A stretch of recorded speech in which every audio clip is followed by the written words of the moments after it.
Hey friends, welcome back to my channel Stree world. आप सभी को बीएड वर्सेस बीटीसी वाली न्यूज़ तो मिल ही गई होगी। एक्चुअली मैंने अभी पढ़ रही थी, बट जब मैंने अपना मोबाइल चेक किया तो बहुत सारे सब्सक्राइबर्स ने कमेंट किया था कि दी इस पर अपना व्यू पॉइंट बताइए, हमें बहुत ज़्यादा टेंशन हो रही है क्योंकि बीएड वालों को पीआरटी से बाहर कर दिया गया है।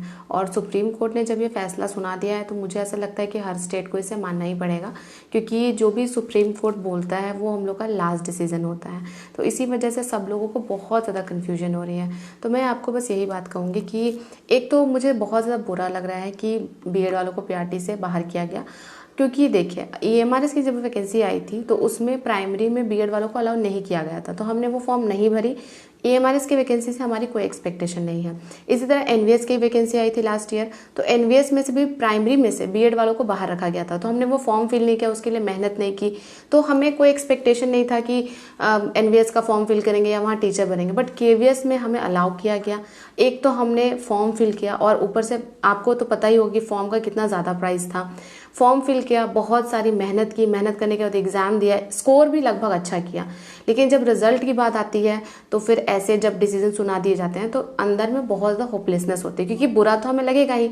अब कुछ लोग ये भी कह रहे थे, मैंने देखा था कि कुछ यूट्यूब व्लॉग्स पर कमेंट कर रहे थे कि अच्छा हुआ बीएड वालों को बाहर कर दिया गया। बट देखिए, ऐसी सोच अच्छी नहीं होती है। इसलिए अच्छी नहीं होती क्योंकि जिन जिन फॉर्म से बीएड वालों को बाहर रख गया था पहले से ही, उसमें तो हमने कभी भी कोई आपत्ति नहीं जताई, या उस फॉर्म को हम जबरदस्ती तो भरने जाते नहीं थे।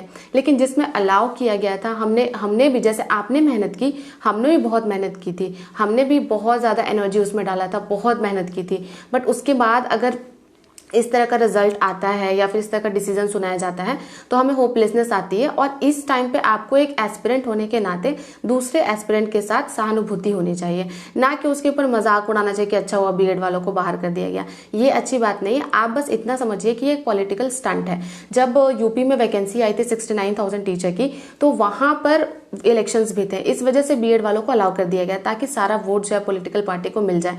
तो ये पॉलिटिकल स्टंट है और इससे ना सिर्फ हम एस्पिरेंट्स का ही लॉस होता है। आप खुद देखिए, 2019 में वहां पर वैकेंसी आई थी और 2019 में वैकेंसी आने के बाद अब जाकर 2023 आ गया है और 2023 तक वहां पर ज्वाइनिंग नहीं दिया गया है। तो इससे लॉस किसका हुआ? बीएड और बीटीसी दोनों का लॉस हुआ। सबसे ज्यादा लॉस तो उन स्टूडेंट्स को हुआ है जिन्होंने ये सोचकर बीएड कर लिया था कि बीएड वाले दोनों में एलिजिबल है, प्राइमरी में भी एलिजिबल है और आपका 6 to 8 में भी एलिजिबल है।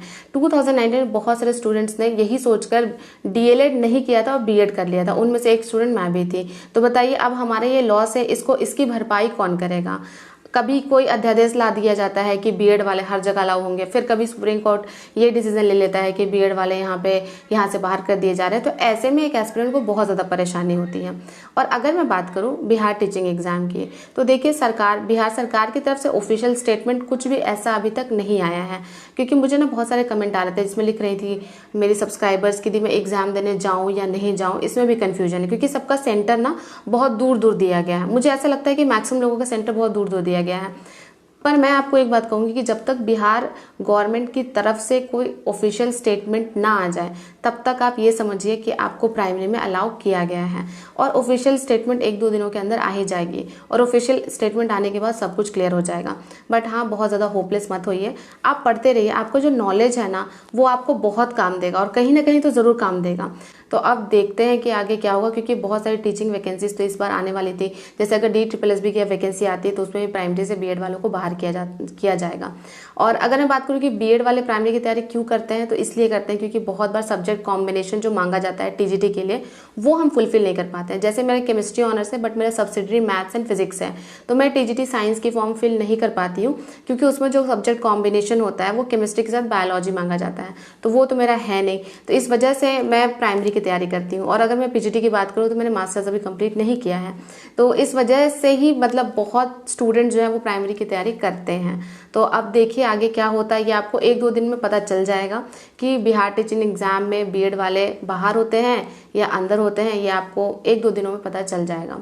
तो बस ये था मेरा रिएक्शन और इस वीडियो में बस इतना ही। और बहुत लोग मेरे से पूछ रहे थे कि मेरा एग्जाम सेंटर कहाँ दिया है, तो मेरा एग्जाम सेंटर ना गया में दिया है और आपका ही मैंने देख लिया है। बहुत लोग कह रहे थे कि एग्जाम सेंटर उनको बहुत दूर दिया गया है। बट अब देखिए, अब सब कुछ बिहार गवर्नमेंट पर डिपेंड करता है, क्योंकि एक फैक्टर ये भी है कि जो एजुकेशन है वो संवर्धित सूची में आता है, तो हो सकता है कि राज्य सरकार भी इस पर अपना कोई कानून बना सकता है। तो हमें हमेशा अच्छे के लिए होप करना चाहिए। तो बस इसी वाक्य के साथ मैं अपने वीडियो को एंड करती हूँ। मिलती हूँ नेक्स्ट वीडियो में।